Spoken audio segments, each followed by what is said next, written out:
Zee 24 तास एक पाऊल पुढे. नमस्कार. झी 24 तासच्या रोखोक मध्ये आपलं पुन्हा एकदा स्वागत. आपण चर्चा करत होतो 12वीचा निकाल पुढे काय. आज निकाल लागला तेव्हा 68% मुलं पास झाली होती. याचाच अर्थ 32% मुलं नापास झाली होती आणि जवळपास 15% मुलं ही 35 ते 45 म्हणजे पास क्लास याच्यामध्ये पास झाली होती. या 37% विद्यार्थ्यांनी नेमकं करायचं काय, त्यांच्या घरातलं आज जे वातावरण आहे त्या विद्यार्थ्यांना हँडल कसं करायचं, या सगळ्यावर अतिशय उपयुक्त चर्चा करत होती. माझ्याबरोबर नामवंत पाहुणे आज आहेत. प्राध्यापक विजय जोशी, अरुण शेवते आणि करिअर काउन्सिलर किरण जोग. अरुण शेवते, तुम्हाला एक प्रश्न असा विचारायचा आहे की एक प्रकारे आरशात स्वतःला पाहताना स्वतःचा चेहराही न पाहू शकणारा असा आत्मविश्वास हरवलेला वर्ग आज माझ्या समोर आहे. समाजाच्या दृष्टीनं आता आज नापास किंवा पास क्लासमध्ये पास झाला म्हणजे तो टाकाऊ झालेला आहे. याला टिकाऊ करण्याच्या दृष्टिकोनातनं, या टाकाऊ समाजाला विद्यार्थ्यांच्या टिकाऊ करण्याच्या दृष्टिकोनातनं काय बरं करता येईल? नाही, एक तर पहिली गोष्ट अशी आहे की पहिल्यांदा आपली अनास्था खूप आहे.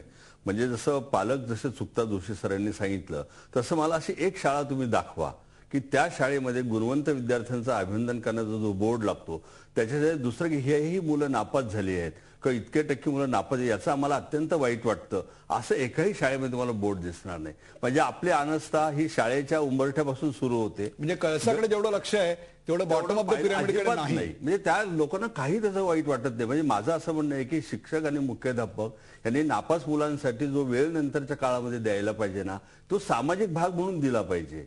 तो शाळेचा जरी भाग नसला आणि पण शाळेचं जे एक वाईट जी गोष्ट आहे ते त्याचे कुणालाही खंत वाटत नाही.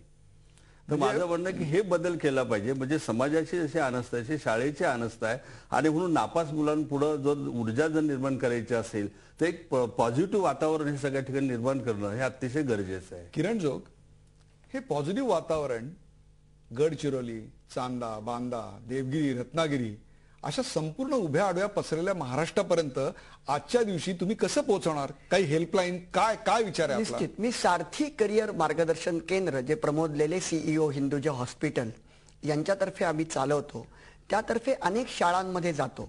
आम्ही त्या शाळांना एक बोर्ड द्यायला तयार आहोत, आमच्या खर्चाने द्यायला तयार आहोत. या ठिकाणी आम्ही सर्व 620 करिअरची यादी देऊ आणि त्यामधल्या 84 करिअर या केवळ नापास झालेल्या किंवा कमी गुण मिळालेल्या विद्यार्थी विद्यार्थिनींसाठी आहेत. आणि ग्रामीण भागामध्ये अवस्था भीषण आहे.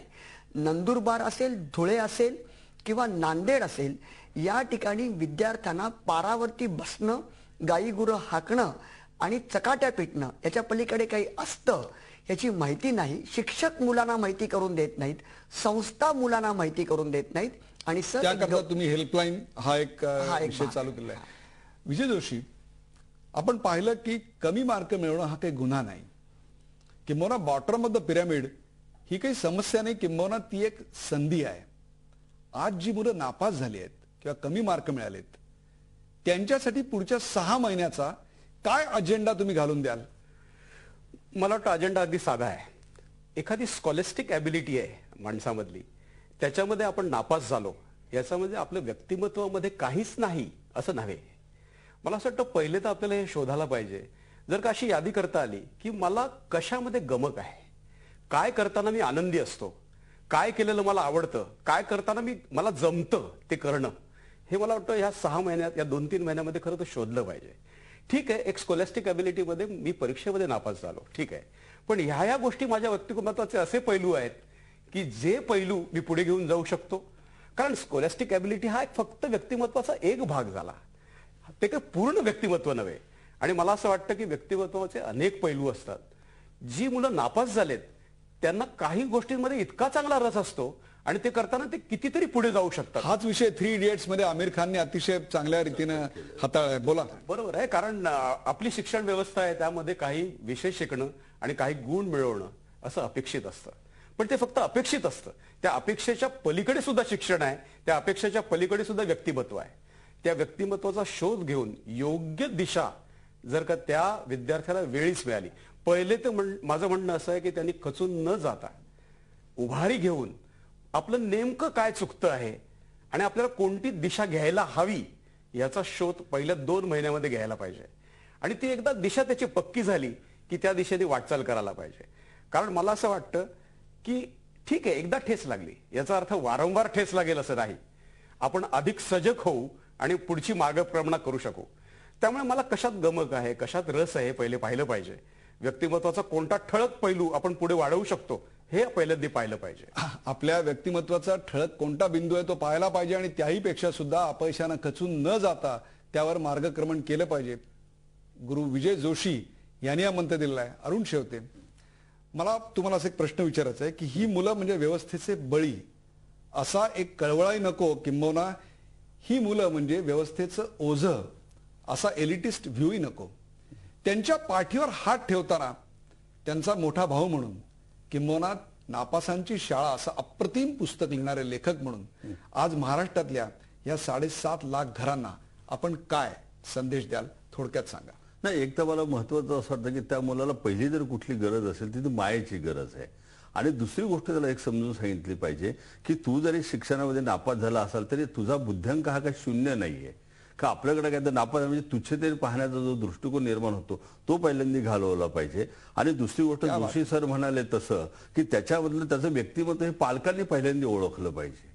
आणि पालकांनी जर ओळखे हा माझा मुलगा गणितात नापास झालेला आहे पण नाही याला चित्रकलेमध्ये इंटरेस्ट आहे, तर ते नापासाचं दुःख विसरून त्याला चित्रकलेमध्ये त्याला कशी जास्त तुम्ही संधी देऊ शकता असा दृष्टिकोन पालकांमध्ये निर्माण केला पाहिजे. पण दुर्दैवानं मला सगळ्यात महत्वाचं काय वाटतं, जे अतिशय मला दुःखाचं वाटतं, एक तर शैक्षणिक जी सिस्टीम आहे ना हीच मुळात अत्यंत चुकीची आहे. का एका शाळेमध्ये एका वर्गामध्ये 60, 70, 80, 80, 90, 100 मुलं असतात, याचाच मुळात कुणी गांभीर्याने विचार करत नाही. अनेकदा विद्यार्थ्यांकडे वैयक्तिक लक्ष दिलं जात येत नाही. आणि अन्न जेवढं गरजेचं महत्वाचं आहे तेवढं शिक्षण महत्वाचं हे केव्हा ओळखणार आपण.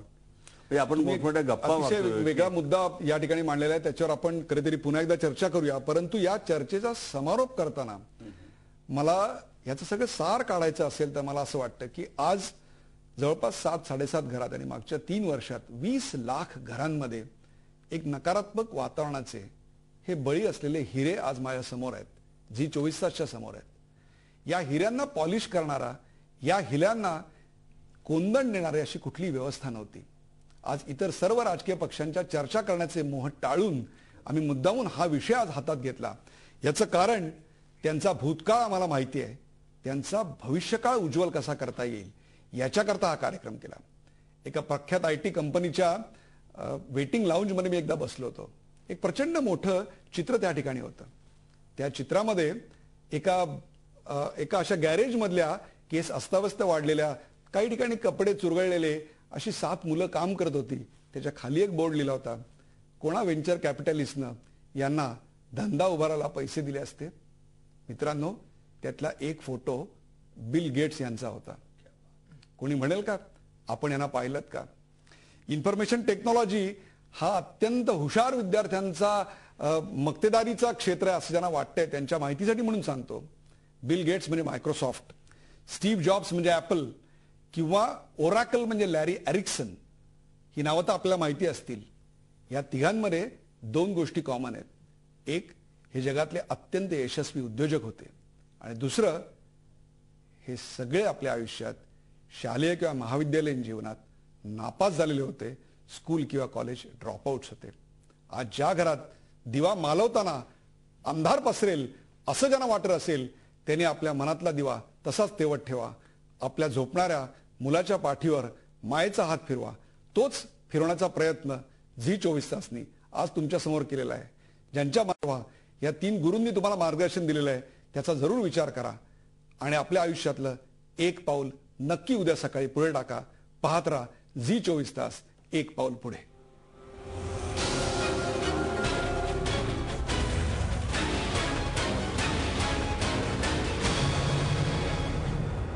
झी 24 तास, एक पाऊल पुढे.